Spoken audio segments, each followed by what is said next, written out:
अचानक ओकरा का हो गइल? अरे हफ्ता में एक दिन प्यार करके भाई बाऊ तारू हमर मार करके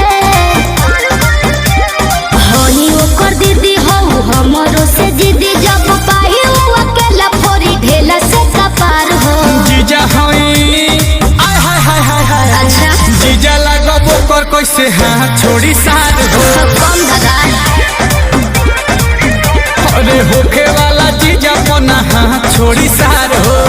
अच्छा सहकवला में का बहकवला में अरे कौन चीज? गलत काम करेला तोहके बदनाम करेला।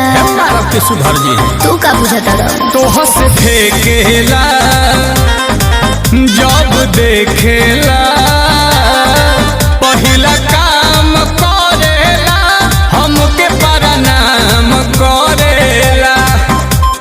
बोले ता तू किस हो ना ये तो नो रहीस सोचे हो ना तिलक का चढ़ाई हूँ तोहार हो जीजा लगो ओए होए होए होए होए जीजा लगो ओकर कैसे हाथ छोड़ी सार हो। अरे जाना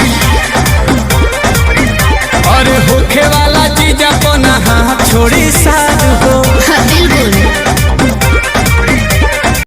दोस्तों अगर आप लोग कुणाल भैया के वीडियो में अपने वीडियो का लिंक डलवाना चाहते हैं तो आपको क्या करना होगा? सबसे पहले आपको चैनल को सब्सक्राइब करना होगा, वीडियो को लाइक करना होगा और एक प्यारा सा कमेंट करना होगा।